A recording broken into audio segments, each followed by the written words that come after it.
الحمد للہ والصلاة والسلام علی سیدنا رسول اللہ وعلی آلہ وصحبہ وعلی من والاه اما بعد فقد قال اللہ تعالی فی القرآن المجید والفرقان الحمید فاعوذ باللہ من الشیطان الرجیم بسم اللہ الرحمن الرحیم واتبع سبیل من اناب الی صدق اللہ مولانا العظیم وصدق رسولہ النبی الامین الکریم وقال عز وجل فی عظمت حبیبہ الکریم ان اللہ وملائکتہ یصلون علی النبی یا ایھا الذین آمنوا صلوا علیہ وسلموا تسلیما اللہم صلی علی سیدنا و مولانا محمد وعلی آلہ وصحبہ وبارک وسلم۔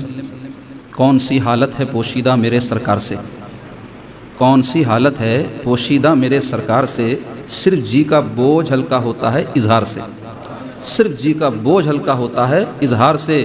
پہلے پیدا تو کرو نسبت ذرا سرکار سے، پہلے پیدا تو کرو نسبت ذرا سرکار سے، وقت تابع ہوتا ہے نسبت کی ایک للکار سے، وقت تابع ہوتا ہے نسبت کی ایک للکار سے۔ میرا ایمان ہے جو گستاخی کرے سرکار سے، میرا ایمان ہے جو گستاخی کرے سرکار سے، غیر ممکن ہے کہ بچ جائے خدا کی مار سے، غیر ممکن ہے کہ بچ جائے خدا کی مار سے۔ ہوش میں رہنا ہو تو اہل نظر سے بچ کے چل، ہوش میں رہنا ہو تو اہل نظر سے بچ کے چل، تیز ہوتی ہے نظر چلتی ہوئی تلوار سے، تیز ہوتی ہے نظر چلتی ہوئی تلوار سے۔ حاضرین و ناظرین، السلام علیکم ورحمۃ اللہ تعالی وبرکاتہ۔ عزیزان گرامی، اللہ تعالیٰ کا شکر و احسان ہے کہ آج ہم سب یہاں جمع ہیں اور اللہ کے محبوب قطب الاقطاب غوث سمدانی سیدنا شیخ عبد القادر جیلانی غوث اعظم رضی اللہ عنہ کی محفل سجا رہے ہیں۔ عزیزان گرامی، چونکہ آج سالانہ مجلس ہے اور روایت رہی ہے کہ اس میں خطابات کا سلسلہ رہتا ہے، تو مختصراً چند باتیں اس روایت کو قائم رکھتے ہوئے آپ سے عرض کروں گا۔ حالانکہ مجھ سے قبل برادر عزیز مولانا پیر سید شبیر نقشبندی صاحب دامت برکاتہ نے اپنے مخصوص انداز میں جو باتیں آج کے یوم کی مناسبت سے کہنی تھی فرما دی، اور میں بھی ان لوگوں کی صف میں اپنے آپ کو شامل کرنا چاہتا ہوں جو آج کے یوم غوث پاک رحمۃ اللہ علیہ کا تذکرہ کرنے والے ہیں، کہ شاید یہی چیز میرے لیے زاد آخرت بن جائے۔ عزیزان گرامی، پچھلے 10 دنوں سے خانقاہ شریف میں جو مجالس منعقد ہوئی، اس میں نے اپنے خیالات اور اپنی معلومات اور اپنا اظہار عقیدت سیدنا شیخ عبد القادر جیلانی غوث پاک رحمۃ اللہ علیہ کے حوالے سے تفصیل کے ساتھ کر دیا۔ اس واسطے ایک ہی چیز کو بار بار دہرانا تو نہیں چاہوں گا، حالانکہ ان کا تذکرہ بار بار کرنا بھی باعث برکت ہے کہ جب ان اللہ والوں کا ذکر ہوتا ہے دلوں کو اطمینان نصیب ہوتا ہے۔ اللہ تبارک و تعالیٰ قرآن مجید میں فرما رہے ہیں، یوم لا ينفع مال ولا بنون الا من اتى اللہ بقلب سلیم۔ اس آیت پاک کا ترجمہ ہے کہ وہ دن کہ جس دن نہ مال کام آئے گا نہ اولاد، سوائے اس کے جو قلب سلیم لے کر کے آئے۔ تو اس آیت پاک میں یہ بات بتلائی جا رہی ہے کہ قیامت کے دن دنیاوی مال و متاع جس پر آدمی فخر کرتا ہے، یا اولاد جس کو اپنے لیے مددگار اور اپنے بعد اپنے کام کو جاری رکھنے والا سمجھتا ہے، وہ کام نہیں آئے گی۔ کام کیا آئے گا؟ الا من اتى اللہ بقلب سلیم، جو اللہ کے پاس قلب سلیم لے کر آئے۔ تو قلب سلیم جو قلب ہے، سلامتی والا قلب، اس کی تفسیر میں مفسرین نے بہت کچھ لکھا ہے۔ کسی نے کہا کہ قلب سلیم وہ ہے جو شرک، کفر اور نفاق سے پاک ہے۔ کسی نے کہا کہ قلب سلیم وہ ہے جو شک و شبہ سے دین کے حوالے سے جو باتیں دل میں آتی ہیں اس سے پاک ہو۔ کسی نے کہا کہ قلب سلیم وہ ہے جو رذائل سے، بری خصلتوں سے، مہلکات سے، یا دل کی جو بیماریاں ہیں، امراض قلب ہے، اس سے پاک ہو۔ یہ ساری باتیں درست ہیں، یہ ساری باتیں حق ہیں۔ قلب سلیم ہونے کے لیے ضروری ہے کہ شرک سے بھی دل پاک ہو، کفر سے بھی پاک ہو، نفاق سے بھی پاک ہو، بری خصلتوں سے بھی پاک ہو، مگر یہ قلب سلیم نصیب کیسے ہو؟ یہ قلب سلیم حاصل کیسے ہو؟ تو عزیزان گرامی، آج کے یوم کا پیغام اسی آیت پاک میں ہم کو مل رہا ہے۔ تم اگر چاہتے ہو کہ تمہارا قلب سلیم بن جائے تو اس کے واسطے ضروری ہے اللہ والوں سے اپنی وابستگی مضبوط کر لو، کیونکہ دل سے شرک، کفر، نفاق اور امراض قلب اس وقت تک نکل ہی نہیں سکتے جب تک کہ نفس کا تزکیہ نہ ہو، کیونکہ نفس کا تزکیہ ہوگا تو قلب کا تصفیہ ہوگا، اور قلب کا جب تصفیہ ہوگا تو قلب سلیم بنے گا۔ تو اللہ والوں کی تعلیمات پر جب تک عمل پیرائی نہ ہو، نفس کا تزکیہ نہیں ہو سکتا، کیونکہ نفس کا تزکیہ کرنے والے اولیاء اللہ ہیں۔ تو ان سے وابستگی اور ان کے تعلیمات پر عمل پیرائی قلب کو قلب سلیم بناتی ہے، اور قلب سلیم ہی وہ ہے جو قیامت کے دن بندوں کو بچانے والا ہے۔ تو عزیزان گرامی، آج کا یوم اس ذات گرامی کا یوم ہے، ان کے عرس کا یوم ہے، ان کی یاد ہم منانے کے لیے جمع ہوئے ہیں، اس ہستی کا یوم ہے جو سلطان الاولیاء ہے۔ تزکیہ نفس کرنے والے اولیاء اللہ کے سردار ہیں ہمارے آقا و مولا سیدنا شیخ عبد القادر جیلانی غوث پاک رحمۃ اللہ علیہ۔ عزیزان گرامی، حدیث پاک میں آیا ہے، پیارے آقا صلی اللہ علیہ وسلم فرماتے ہیں انسان کے جسم میں گوشت کا لوتھڑا ہے، جب وہ سمجھ جاتا ہے تو سارا جسم سمجھ جاتا ہے، اور جب وہ بگڑ جاتا ہے سارا جسم بگڑ جاتا ہے۔ اور سرکار فرمائے الا وہی القلب، اور وہ دل ہے۔ تو دل کی حیثیت انسان کے جسم میں بادشاہ کی ہے، سردار کی ہے۔ سردار اگر درست ہوگا رعایا درست ہوگی۔ تو یہ تمام اعضاء انسان کے جو ہے نا یہ رعایا کے مانند ہے، ہاتھ، پیر، آنکھ، ناک، کان، زبان، یہ سب رعایا ہے، اور ان پر سردار اور بادشاہ دل ہے۔ تو دل اگر درست ہوگا تو آنکھ درست دیکھے گی، دل اگر درست ہوگا ہاتھ درست پکڑے گا، دل اگر درست ہوگا پیر صحیح سمت میں اٹھے گا، اگر دل درست ہوگا زبان صحیح بات نکالے گی۔ اس واسطے دل کی اصلاح سب سے زیادہ ضروری ہے، اور دل کی اصلاح اس وقت تک نہیں ہو سکتی جب تک نفس کا تزکیہ نہ ہو۔ تو نفس کا تزکیہ ایک شرعی اصطلاح ہے جس کے معنی ہے نفس بری خصلتوں سے پاک ہو جائے، بری خصلتوں سے نفس جو ہے ستھرا ہو جائے۔ تو اس کے لیے بزرگان دین سے وابستگی اور ان کی تعلیمات ضروری ہے۔ اور جیسے میں نے عرض کیا کہ آج کا جو یوم ہے سلطان الاولیاء کا یوم العرس ہے، ہم ان کا تذکرہ کرنے کے لیے یہاں جمع ہوئے ہیں، اور میں کھڑا ہوا ہوں، اور ہمارے لیے باعث سعادت ہے کہ ہم اللہ کے اس ولی کا تذکرہ آپ کے سامنے کر رہے ہیں، اور آپ سن رہے ہیں جن کا تذکرہ کرنا اولیاء اللہ اپنے لیے باعث سعادت سمجھتے تھے۔ ان کے زمانے کے خطب جب ان کی بارگاہ میں حاضر ہوتے، حضرت علی الحیتی رحمۃ اللہ علیہ کے بارے میں کہہ رہا ہوں، اور یہ بات کوئی صرف عقیدت اور محبت کی وجہ سے نہیں ہے بلکہ معتبر ذرائع سے ہم تک پہنچی ہے، اور بہجت الاسرار جو غوث پاک رحمۃ اللہ علیہ کے واقعات کی معتبر ترین کتاب ہے، سندن اس میں تمام واقعات نقل ہیں۔ اس میں یہ واقعہ آیا ہے کہ حضرت علی حیتی رحمۃ اللہ علیہ اپنے مریدین و معتقدین کے ساتھ جب سیدنا شیخ عبد القادر جیلانی غوث پاک کی بارگاہ میں حاضر ہوتے تو اپنے مریدین اور ساتھیوں سے فرماتے کہ دوستو تم غسل تو کر رہے ہو دریائے دجلہ میں، اپنے دلوں کو بھی صاف کر کے چلو کیونکہ تم سلطان کی بارگاہ میں جا رہے ہو۔ اور باہر جب آپ پہنچتے وہ غوث پاک کی خانقاہ کے تو اس وقت تک کھڑے رہتے جب تک کہ اذن نہ ملتا، اجازت نہ ملتا اپنے زمانے کا خطب اور ان کی روحانیت کا یہ عالم ہے کہ ایک مرتبہ حضور غوث پاک کی مجلس سے واعظ میں حاضر ہوئے، حضور غوث پاک رحمۃ اللہ علیہ منبر پر تشریف فرمائے، واعظ فرما رہے ہیں، اور واعظ کے دوران ایسا ماحول ہے کہ روایت میں آیا کہ سوئی گرے تو آواز آئے۔ ویسے وقت میں حضرت علی حیتی پر ایک کیفیت طاری ہو گئی، اور وہ کیفیت ایسی تھی کہ جس میں نہ وہ سو رہے ہیں نہ جاگ رہے ہیں، ان دونوں کے بیچ میں ان کی حالت ہے، اور اس حال میں ان کی جو سانس ہے وہ بڑی تیز چل رہی ہے۔ تو سوئی گرے تو آواز آئے، تو ان کے سانس کی آواز ساری مجلس میں پھیل گئی۔ حضور غوث پاک رحمۃ اللہ علیہ واعظ فرماتے ہوئے اچانک منبر سے اترے اور علی الحیتی کے سامنے آ کر کھڑے ہو گئے۔ کچھ دیر کے بعد جب وہ کیفیت حضرت علی حیتی کی جاتی رہی اور جیسے انہوں نے اپنی آنکھ کھولی تو حضور غوث پاک رحمۃ اللہ علیہ ان سے فرمائے کہ اے علی مجھے بتاؤ کہ ابھی خواب میں تم نے اپنی اس حالت میں کہ جب نیند میں تھے نا، بیداری میں تھے، اس حالت میں رسول اللہ کا دیدار نہیں کیا؟ تو یہ سنتے ہی حضرت علی حیتی کہتے ہیں میرے سردار میں نے یقیناً رسول اللہ صلی اللہ علیہ وسلم کا اس حال میں دیدار کیا، اور حضور پاک صلی اللہ علیہ وسلم نے مجھے یہ تاکید فرمائی کہ میں ہمیشہ آپ کی مجلس واعظ میں حاضر رہا کروں۔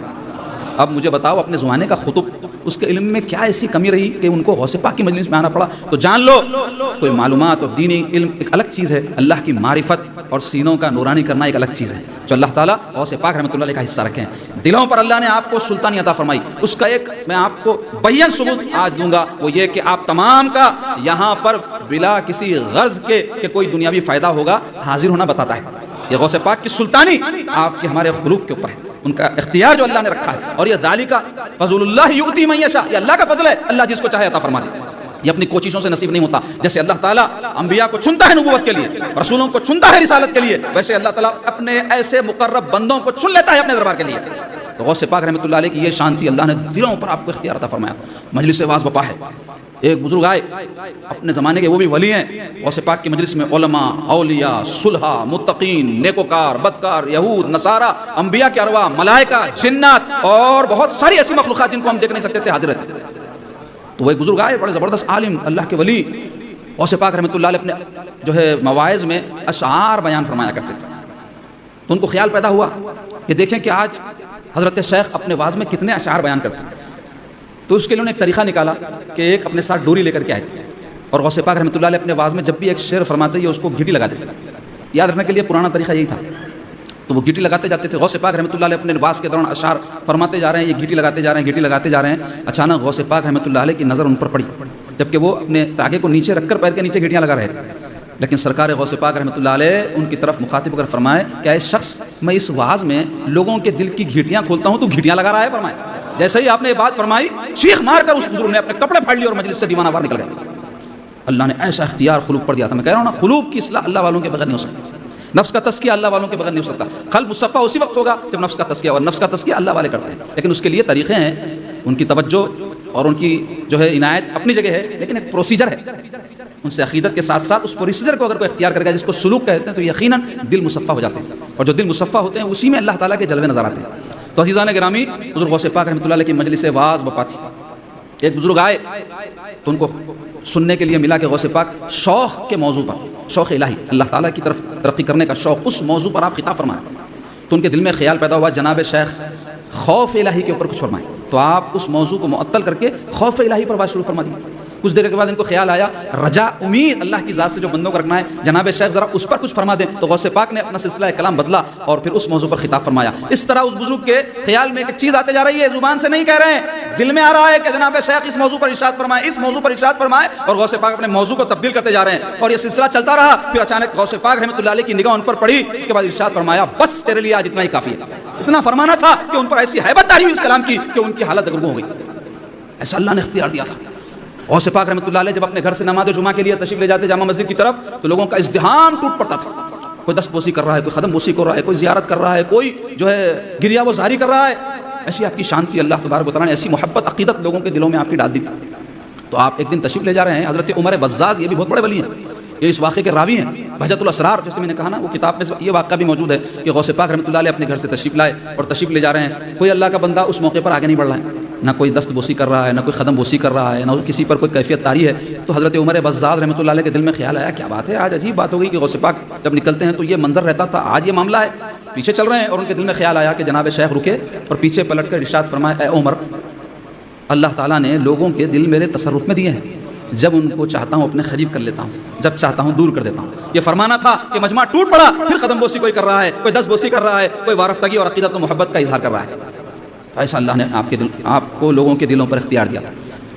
حضور غوث پاک رحمۃ اللہ علیہ کے زمانے میں جب آپ کا چرچا عام ہوا تو جہاں عقیدت مندان اور چاہنے والے محبین پیدا ہوئے تو وہیں کچھ حاسدین بھی پیدا ہوئے۔ تو اس زمانے کے بعض فقہا تھے جن کو غوث پاک رحمۃ اللہ علیہ سے دل میں قط تھا، تو انہوں نے غوث پاک رحمۃ اللہ علیہ کو آزمانے کے لیے طے یہ کیا کہ ان کی مجلس میں جائیں گے اور مشکل علمی سوالات ان سے پوچھیں گے تاکہ بھری مجلس میں غوث پاک رحمۃ اللہ علیہ حیران ہو جائیں۔ ایسا ان کا خیال تھا معاذ اللہ۔ تو وہ آئے اپنے سوالات لے کر کے اور مجلس واعظ میں بیٹھ گئے۔ غوث پاک رحمۃ اللہ علیہ کی جب ان لوگوں پر نظر پڑی تو ایک شعلہ آپ کے دہن مبارک سے نکلا اور وہ ان کے سینوں سے گزر گیا۔ جیسے ہی وہ شعلہ گزرا وہ لوگ چیخ مارتے ہوئے آ کر غوث پاک کے قدموں میں گر گئے۔ غوث پاک رحمۃ اللہ علیہ ان میں ہر ایک کو اٹھا کر اپنے سینے سے لگاتے اور فرماتے کہ بابا تمہارا یہ سوال تھا اس کا یہ جواب، تمہارا یہ سوال تھا اس کا یہ جواب ہے۔ ساروں کے سوالات کے جوابات دے دیے۔ پھر بعد میں لوگوں نے ان لوگوں سے، وہ فقہا سے، وہ علماء سے پوچھا کہ آپ کے ساتھ کیا گزری، تو کہنے لگے جیسے ہی ہم غوث پاک کی مجلس میں آئے اور جو شعلہ ان کے دہن مبارک سے نکل کر ہمارے سینے سے گزرا، ہمارا سارا علم سلب ہو گیا، سب بھول گئے۔ غوث پاک رحمۃ اللہ علیہ اپنے سینے سے لگائے تو ہمارا علم دوبارہ لوٹ آیا۔ ایسا تصرف اللہ نے غوث پاک کو لوگوں کے دلوں پر عطا فرمایا تھا۔ علامہ ابن جوزی اپنے زمانے کے بہت بڑے علامہ جن کے بارے میں ایک واقعہ آتا ہے، ایمان افروز کے ایسے بڑے عالم تھے، انہوں نے بہت ساری کتابیں لکھی، بہت ساری کتابیں، اتنی کتابیں جناب کہ اس زمانے میں تو قلم سے جو لکھتے تھے، پین وغیرہ تو ہوتے نہیں تھے، لکڑی کے قلم ہوتے تھے تو اس کو تراشنا پڑتا تھا، تو وہ تراشتے جاتے تھے اور اپنا جو تراشا ہوتا تھا قلموں کا وہ اٹھا کر رکھ دیے تھے۔ جب وقت اخیر آیا تو وصیت کی ہے کہ میں مر جاؤں تو اس تراشے سے میرے غسل کا پانی گرم کرنا تاکہ قیامت کے دن میرے لیے یہ جو خدمت ہے دین کی وہ کام آ جائے۔ ایسے بڑے علامہ ابن جوزی بزرگان دین کے اعتقاد سے دل خالی تھا، اعتراض کرتے تھے، بلکہ بعض نے کہا تلبیس سے ابلیس نام کی کتاب ہے مشہور بازار میں، وہ بھی انہی کی لکھی ہوئی ہے، اس میں بزرگان دین اور صوفیہ پر انہوں نے بہت اعتراضات کیے، بعد میں رجوع کر لیا کہتے علماء۔ تو رجوع کیسے کیا انہوں نے؟ ہوا یہ کہ ایک مرتبہ ان کے ایک دوست ابو العباس ان کو اصرار کر کے غوث پاک کی مجلس میں لے آئے۔ غوث پاک کے بارے میں ان کا دل صاف نہیں تھا، عالم آدمی تھے، تنقیدی ذہن تھا، اعتراض کرتے رہتے تھے۔ مجلس واعظ میں آئے، قاری نے قرآن کی ایک آیت پڑھی، غوث پاک اس کی تفسیر بیان کرنا شروع کی۔ ایک تفسیر آپ نے بیان کی، وہ جو ساتھی ابو العباس ابن جوزی کو لے کر کے آئے تھے ان سے پوچھے کہ حضرت آپ نے یہ تفسیر سنی ہے؟ تو کہنے لگے ہاں میں نے سنی ہے، کیونکہ عالم تھے نا تو علماء تو جانتے ہیں اس آیت پاک کی کیا تفسیر۔ پھر دوسری تفسیر غوث پاک نے بیان فرمائی، ان کے ساتھی نے پوچھا آپ جانتے ہیں؟ وہ کہنے لگے ہاں میں جانتا ہوں۔ اس طرح 10 تفاسیر ایک آیت کی غوث پاک بیان فرمائے، ان کے ساتھی برابر ان سے پوچھتے رہے کہ آپ نے یہ تفسیر سنی ہے؟ وہ ہاں کہتے رہے۔ اب یہ 10 کے بعد غوث پاک نے اسی آیت کی 40 تفاسیر بیان فرمائی، اور جب بھی اس کی 10 کے بعد پوچھتے کہ آپ نے تفسیر سنی تو کہتے خدا کی قسم میں نے اس سے پہلے ایسی تفسیر اور تعویل سنی نہیں۔ ایک ایک تفسیر کے بعد یہی کہتے جاتے۔ غوث پاک رحمۃ اللہ علیہ جب تفسیر کا درس موقوف فرمائے، ابن جوزی کی طرف نظر ڈال کر فرمائے قال اب بہت ہو چکا، اب حال کی طرف آ جا۔ اتنا سننا تھا کہ ابن جوزی کے دل پر وہ اثر ہوا کہ چیخیں مارتے ہوئے مجلس سے غوث پاک سے کپڑے پھاڑ کر نکل گئے۔ غوث پاک کی مجلس واعظ کیا ہوتی تھی؟ جو تاب نہیں لا سکتے تھے ان کے جنازے اٹھتے تھے، کیوں؟ اس واسطے کہ اللہ والوں کی بات جو دل سے نکلتی ہے اثر رکھتی ہے، دل سے جو بات نکلتی ہے اثر رکھتی ہے، پر نہیں طاقت پرواز مگر رکھتی ہے۔ تو ایسی تاثیر اللہ نے دی تھی، اور جیسے میں نے ابتدا میں کہا ذالک فضل اللہ یؤتی من یشاء، اللہ جس کو چاہے عطا فرماتا ہے۔ تو بہرحال عزیزو، یہ غوث پاک کے فضائل و مناقب بیان کرنے سے ہمارا مقصود یہ ہے کہ ہم جو عقیدت و محبت ان کے اپنے دلوں میں رکھتے ہیں، اس کا تقاضا اول ہے کہ ہم ان کی اطاعت کریں، ان کی پیروی کریں، ان کی تعلیمات سے، جیسا کہ برادرم محترم مولانا پیر سید شبیر نقشبندی صاحب نے فرمایا، تعلیمات ہمارے لیے ضروری ہے، کیونکہ اگر ہم چاہتے ہیں بزرگان دین ہم سے خوش ہو، ہمارے آقا ہم سے خوش ہو، ہمارا رب ہم سے خوش ہو، تو ہم واتبع سبیل من اناب الی، اللہ تعالیٰ فرما رہے اتباع کرو اس کی جو میری طرف لوٹ آیا ہے، جو میری طرف رجوع ہے۔ تو یہ سارے اولیاء اللہ، صوفیاء، یہ سب اللہ کی طرف رجوع ہیں، تو ہم ان کے نقش قدم پہ چلیں گے، ان کی تعلیمات پر عمل پیرا ہوں گے، تبھی دنیا اور آخرت میں ہم کو کامیابی نصیب ہوگی۔ رسمی تعلق انسان کے لیے کافی نہیں ہوتا، حقیقی تعلق پیدا کرنے کی ضرورت ہے۔ دل میں اگر عقیدت ہے تو آدمی جس سے عقیدت رکھتا ہے، محبت رکھتا ہے، کہ کبھی اس کی حکم کی جان بوجھ کر خلاف ورزی کرتا ہے، کبھی کسی سے لغزش ہو جائے، انسان ہو سکتی ہے، لیکن عادتاً کہ ہم بزرگوں کی تعلیمات کو چھوڑ بیٹھے۔ کیا ہے بزرگوں کی تعلیمات؟ ان کی تاکید ہے شریعت کی پابندی کرو، اللہ تعالیٰ اس کے رسول نے جو حکم دیا، سارے اولیاء اللہ یہی پیغام دیا۔ غوث پاک کی تعلیمات اٹھا کر پڑھو، فتح الغیب غوث پاک کے ارشادات کی کتاب ہے، جس میں شریعت اور طریقت کی باریکیاں آپ نے بیان فرمائی، اور غنیت الطالبین غوث پاک رحمۃ اللہ علیہ کی مشہور کتاب ہے، اس میں آپ نے کیا باتیں ارشاد فرمائی۔ سر الاسرار غوث پاک رحمۃ اللہ علیہ کے ارشاد کی کتاب ہے، اٹھا کر پڑھو۔ الفتح الربانی آپ کے مواضع حسنہ کو جمع کیا گیا ہے، ترجمے موجود ہے، اس میں آپ نے کیا فرمایا؟ شریعت کی تاکید، طریقت پہ چلنے کا حکم دیا۔ تو اب یہ شریعت طریقت الگ الگ نہیں ہے، ایک ظاہر ہے ایک باطن ہے، ہر چیز کا ایک ظاہر ہوتا ہے ایک باطن ہوتا ہے۔ شریعت کیا ہے؟ نماز، اور اس کی طریقت کیا ہے؟ خشوع و خضوع، اخلاص۔ شریعت نے حکم دیا روزہ رکھو، اور اس کا باطن کیا ہے؟ روزہ رکھنے سے تمہارا نفس ٹوٹ جائے، اللہ کے لیے رکھو، اس میں کوئی ایسا کام مت کرو جو روزے کی اسپرٹ کے منافی ہے۔ زکوٰۃ اللہ کی راہ میں خرچ کرو، مقصود کیا ہو؟ اللہ راضی ہو جائے، لوگوں سے واہ واہ تعریف اور ان سے کوئی اپنا مفاد نکالنا، یہ مقصود نہ ہو۔ تو یہی ہے طریقت، تو الگ الگ راہیں نہیں ہے، اسی ایک راہ جو شریعت محمد رسول اللہ نے ہم کو عطا فرمائی، خاص طریقے سے جو اللہ والے چلے ہیں ان کے پیچھے پیچھے چلنے کا نام طریقت ہے۔ شریعت ظاہری عمل ہے، تو طریقت اخلاص و محبت ہے، تو یہ پیدا کرنا پڑے گا، ایسے ہی پیدا نہیں ہوتی۔ طریقت خواب میں نہیں آتی، کیونکہ کئی ایسے لوگ ہیں آج کل جو بزرگان دین کے نام کے اوپر جعل سازیاں کرنا، لوگوں کو دھوکہ دینا، لوگوں کو گمراہ کرنے کے راہ پہ لگے ہیں، بظاہر اہل سنت والجماعت ہیں، اور لوگ ان کی کوئی چمتکاری باتیں یا چکنی چپڑی باتیں یا معرفت کے نام کے اوپر گھماؤ پھراؤ باتیں سن کے سمجھتے بڑے اللہ والے ہیں۔ اللہ تعالیٰ قرآن میں اللہ والوں کی صفت کیا بیان فرما رہے ہیں؟ الا ان اولیاء اللہ لا خوف علیہم ولا هم يحزنون الذین آمنوا وكانوا يتقون۔ ایمان اور تقوی، تقوی کسے بولتے ہیں؟ اللہ کی نافرمانی سے بچتے ہیں۔ نماز نہیں پڑھنا اللہ کی نافرمانی ہے، روزہ نہیں رکھنا اللہ کی نافرمانی ہے، حرام کھانا اللہ کی نافرمانی ہے، لوگوں کو ایذائیں پہنچانا اللہ کی نافرمانی ہے۔ تو متقی کبھی بھی یہ نہیں کر سکتا، کیونکہ اللہ کا ولی متقی ہوتا ہے۔ تو جتنے اولیاء اللہ ان کے احوال آپ اٹھا کے دیکھو، وہ سارے متقی تھے، ادھر اللہ کے ساتھ اپنا تعلق درست رکھے، ادھر اللہ کی مخلوق کے ساتھ جو ہے ان کا معاملہ درست تھا۔ تو باتیں تو بہت عزیزوں ہوتے رہیں گی انشاءاللہ، حیات باقی تو بات باقی۔ اخیر میں اتنا ہی کہوں گا کہ ہم کو غوث پاک رحمۃ اللہ علیہ کی سیرت مبارکہ سے اور آپ کی تعلیمات سے اور آپ کی خدمات سے واقفیت حاصل کرنے کی ضرورت ہے، اور یہ خالی ایک دن کا کام، 2 دن کا کام نہیں ہے، مستقلاً اگر ہم قادری ہے تو ہمیشہ قادری، اور ہم کہتے ہیں نا قبر میں اٹھیں گے، قبر سے جب اٹھیں گے تو اس وقت قادری اٹھیں گے، محشر میں قادری ہو کے جائیں گے، غوث پاک کی محبت میں قادری بن کے مریں گے۔